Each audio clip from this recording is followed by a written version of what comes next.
टेढ़े टेढ़े बैठे, सीधे बैठ जाइए। बोली हे गुरुदेव। सब लोग नाश्ता करके आए हैं, इसलिए आवाज को थोड़ा बढ़ाइए। हे गुरुदेव, नमोस्तु नमोस्तु। हे गुरुदेव, आप अपनी अमृतमयी गंगा से हम सबकी सूखी हुई बगिया को सिंचित करें। नमोस्तु गुरुदेव, नमोस्तु गुरुदेव, नमोस्तु।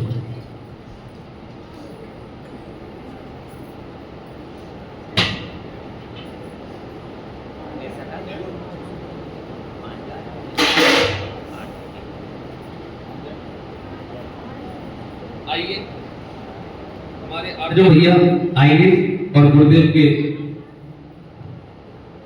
से आज उनका जन्मदिन है, तो वो आएंगे और गुरुदेव से आशीर्वाद प्राप्त कर रहे हैं। एक बार जोरदार ताली बजाएंगे और हम सब मिलकर के एक बार उनको बधाई देते हैं। जन्मदिन की बहुत बहुत, जन्मदिन की बहुत बहुत। देखो भैया, ये जन्मदिन तुम्हारा साथ में इतने लोग कभी नहीं मिलेंगे, बधाई। बहुत बढ़िया। चलिए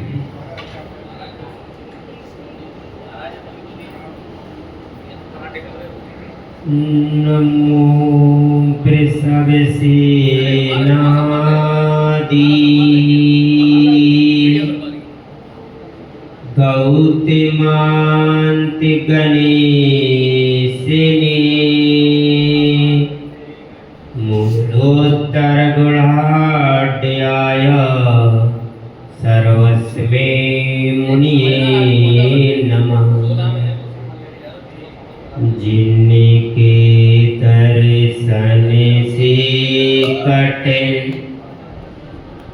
जन्म जन्म के पाप, जिनके सुमिरन से कटे भव भव के संताप, जिनका उज्ज्वल नाम है तीन भुवन में सार, ऐसे गुरु विराग को मेरा नम्र प्रणाम, मेरा नम्र प्रणाम, मेरा नम्र प्रणाम।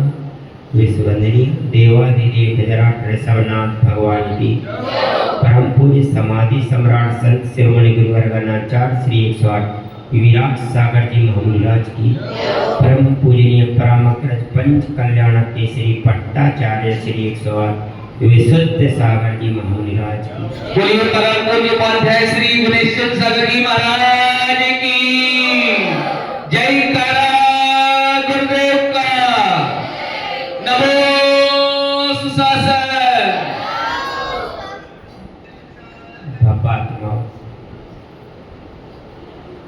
एक जीव है जिसका जन्म होता है और मरण होता है।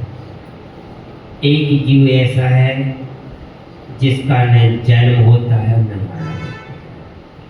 वह है सिद्ध भगवान। आठों कर्म से मुक्त हो चुके हैं। अब बात चलती है, एक जीव होता है जिसका जन्म और मरण होता है।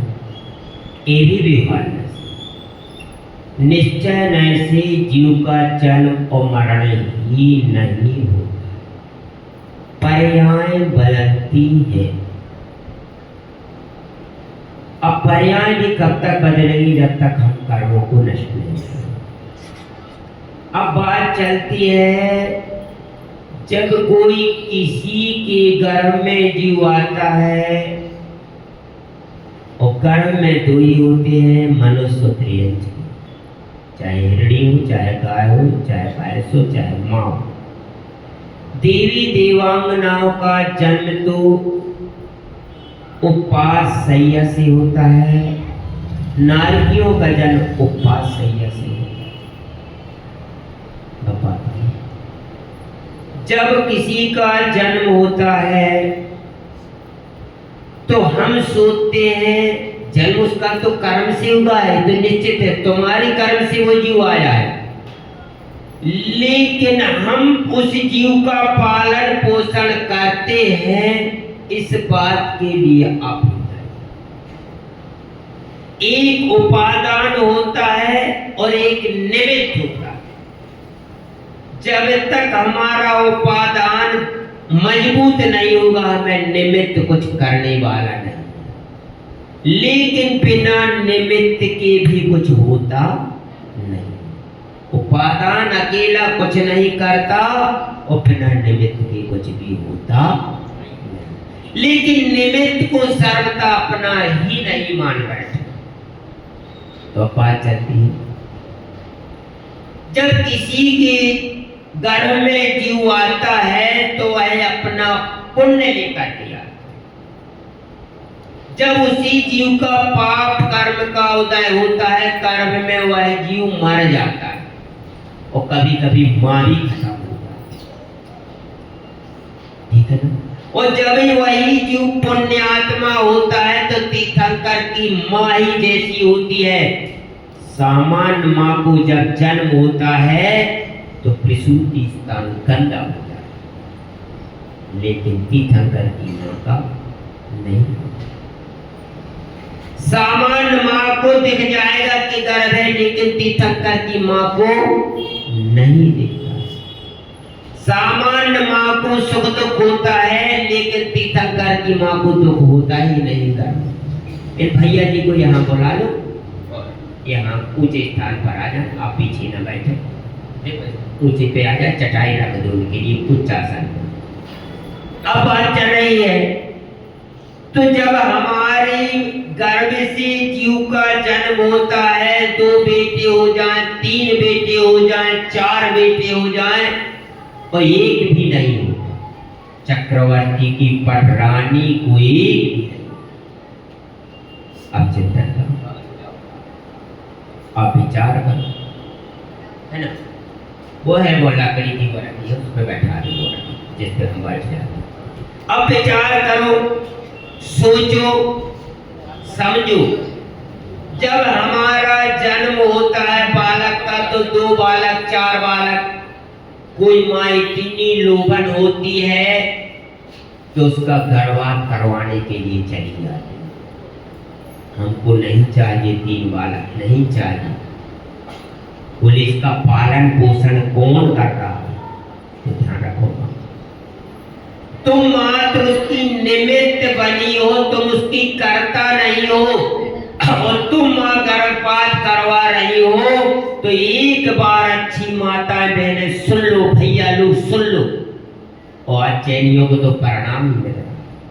एक बार गर्भपात करवाने से 90 भाव नपुंसक बनेगा। और वो नपुंसक भी नहीं, 1 से 4 इंद्रिय जीव नपुंसक होता है, नार की जीव नपुंसक। ये नपुंसक बनेगा जो देख लो जगह जगह घूमते दिखाई रहे, छक्का बोलते हैं, यही नपुंसक। ये हमारे गर्भपात करवाने का अनजाने की बात अलग है कि माँ जीना से निकल रही थी और एकदम से फिसल गई, जीव मर गई, तो ये माँ को गर्भपात का दोष नहीं लगेगा। लेकिन जानते हुए करवा रही है, 90 भाव से नपुंसक कर लिया। और जिस माँ ने उसकी पुष्टि कर दी, उसको भी, जिस पिता ने या जिसने युवक युवती ने किया, उसको भी पाप पड़ेगा। मंदोदरी को बता दिया गया था कि तुम्हारी बेटी के द्वारा तुम्हारी पति की हत्या होगी, लेकिन उसने गर्भपात नहीं करा। कर्ण पहले कुमार अवस्था में आए थे, लेकिन कर्ण का गर्भपात नहीं करवाया। और भी अनेक उदाहरण आगम में भरे पड़े हैं, सतियों ने ऐसा गर्भपात नहीं। आज बेटियों की कमी आई है, 3 हेतु से आई। एक तो गर्भपात हुआ है, सो बेटी कमी, 90% बेटियां और 100% बच्चे। दूसरा, साधु साध्वी ब्रह्मचारिणी आर का शुल्लक शुद्धि का बनी, सो कमी। और तीसरे, जय जयनेतर में भाग लेना, सो कमी। लेकिन माताओं आज भी ध्यान रख लो, इस सूत्र हमारी माताओं सोच लो, भविष्य में बहुत बड़ा खतरा हो रहा है। अभी तो छोड़ दो, ये तो होगा हमारे जैन लड़के कुमारे ही, कोई गलत नहीं है, चलो कुमारे रहेंगे। कुछ भी हो जाएगा, लेकिन माताओं आज जो आप सुख सुविधा जिसकी सोच रहे हो उसी के लिए हानिकारक है। तुम कह रही हमें 2 बेटी चाहिए, 1 बेटा चाहिए, और माता कहती हम उसको पढ़ा नहीं पाएंगे, उसको अच्छे से लिखा नहीं पाएंगे। तुम्हारे ससुर 8 भाई थे, 3 भाई थे, 4 भाई थे, 5 भाई थे, कौन भूखंड है? विशुद्ध सागर जी महाराज के भाई 4, 3, कौन भूखंड है? फिर सागर के भाई 3, कौन भूखंड है? मेरे भाई 3, कौन भूखंड है? सिवई बड़े कोयला वाले 8 भाई, कौन भूखंड है? मान्यता।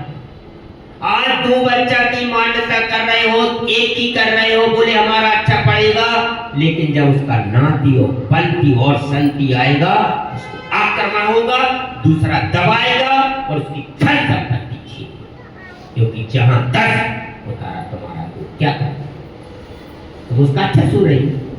तीसरी पीढ़ी, चौथी पीढ़ी का आपको हमें ज्यादा सोचना क्या है? आम का वृक्ष लगाता है पिता, तो क्या वो आम का फल खा पाता? कई वृक्ष लगा पाता, खा पाता, अच्छे महान बनते, क्या वो रह पाता?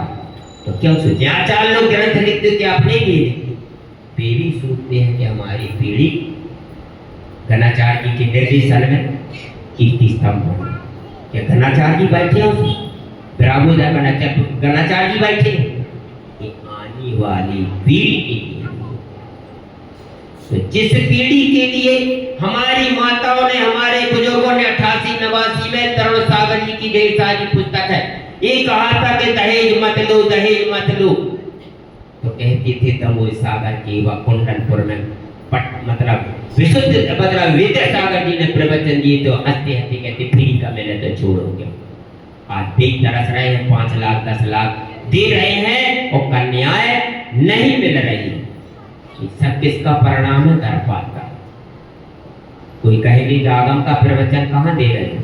ये किसका दे रहे हो? ये आगम नहीं, सबसे बड़ा धर्म तो यही है, गाथा पढ़ना, रट का रंडा पर हम बोल दिए, ये प्रवचन का नहीं मानते हैं हम, इसको भी धर्म मानते हैं।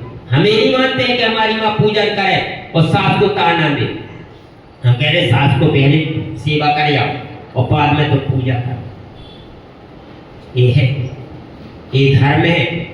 हमारे गणाचार्य जी ने मूल गुणों का पालन किया है, लेकिन समाधि साधक के पास पहले गए। ये अपना ये धर्म है। तो आज हम अपनी माताओं बहनों 2 बच्चा वाली सुन लो, तुम संतान की तीसरी चौथी पीढ़ी की घातक है। आक्रमण होगा और जैनियों के लिए सबसे ज्यादा खतरा होगा। तुमने तीर्थ बना लिया, हमें खुशी। तुमने मूर्ति विराजमान करवा ली, हमें खुशी। हम नहीं करते मूर्तियों का विराजमान, हम नहीं करते कि पंच कल्याण का नहीं होना चाहिए, खूब होना चाहिए, खूब मूर्ति होना चाहिए, खूब शास्त्रों का लेखनकार होना चाहिए, लेकिन वाचन मारेगी तो बढ़ाओ। मूर्ति विराजमान उनने 24 बनवा दी, खेमचंद ने 24 विराजमान करवा दी, उनने ये करवा दी। नाती को इंग्लैंड भेज रहे हो, पूना भेज रहे हो, क्या समझ? नई बहुएं कह रही है पढ़ी लिखी, सब बातें तक कौन पढ़ाएगा? अरे तुम 3 बहनें थी, मर गए, क्या मान्यता बना चुकी? अपनी पीढ़ी के घातकों के नहीं। अभी देख रहे थे एक से एक जुलूस, अंबेडकर का जुलूस निकलता है, कितनी जनता दिखती है, सिखों का जुलूस निकलता है, कितनी दिखती है, और जैनियों का दिखता है, कितनी दिखती है। जबकि जैन धर्म कब से है? अनादिकाल से। ऋषभदेव भगवान के समय जैन ही जैन थे, शीतलनाथ तक कोई जैनियों की कमी नहीं। नेमिनाथ भगवान के समय जैन 56 करोड़ बरात में गए थे, उसमें जैन बहुत आए थे, और तीर्थंकर ही जैन, हम भी अपन क्षत्रिय है। लेकिन आज अकबर का भी ज्यादा समय का शासन नहीं था। अकबर के समय 4 करोड़ चाहिए थे, बताइए अकबर के समय। और आज क्या हो गया? तो पालन नहीं कर पाते हम, पोषण। तुम्हें मैं माता से कहता हूं, तेरे घर में जब बच्चा था, और जब बच्चा का जन्म हुआ तेरी आंचल में दूध किसने दिया? तूने नहीं। क्यों सोच रहे हैं? क्यों आगे की पीढ़ी को? आज हम ही लोगों को देख लो, कौन माता है नहीं सोचती हम चौका लगा, सब सोचती है। लेकिन पता चलो 2 बच्चे, एक बच्चा बाहर, अब मोहल्ला को बुला लो तो आ गए, आगे चल के तो कहो और आगे समस्या हो, बचे ही नहीं। पूना चला जाएगा, इंग्लैंड चला जाएगा, अमेरिका चला जाएगा, अब किसको नौकर को लगाओगे? नौकरानी बोलो, फिर कहोगे कि परंतु आज कहते महाराज क्या है अदर से हाल ले सकते हो? कहे क्यों? बोले महाराज लड़का को नहीं ब्याह हो, जब नहीं कहो जब गर्भपात करवाया, कहाँ से बिटिया की कमी है? या अपने हमें माला भेंट की, हमें एक माला धोखे से गिर जाएगी, आप 2 दे दो, 3 दे दोगे, हम रोज फेंकते जाएंगे, क्या माला आती जाएगी? नहीं आई। और न तो प्यारी आत्माओं, क्रोध में नहीं बोल रहा, मैं बिल्कुल क्रोध में नहीं बोलता।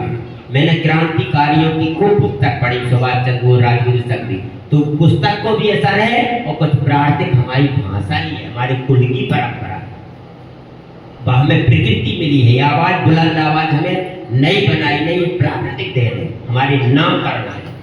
कोई हम कसाय में नहीं बोले। कई लोगों के मन में आता होगा महाराज गुस्सा में कह दी थी, तो गुस्सा में क्या करें? कब आवाज हम कहाँ से कर रहे हैं? प्रेम चोपड़ा जैसी कहाँ से कर रहे हैं? बोले तो सुभाष चंद्र बोस जैसी। तो कहने का तात्पर्य बापात्माओं, अब ज्यादा समय नहीं है और लग भी जाए तो कोई बात नहीं, अब उदाहरण बिल्कुल अब ज्यादा डिटेल नहीं।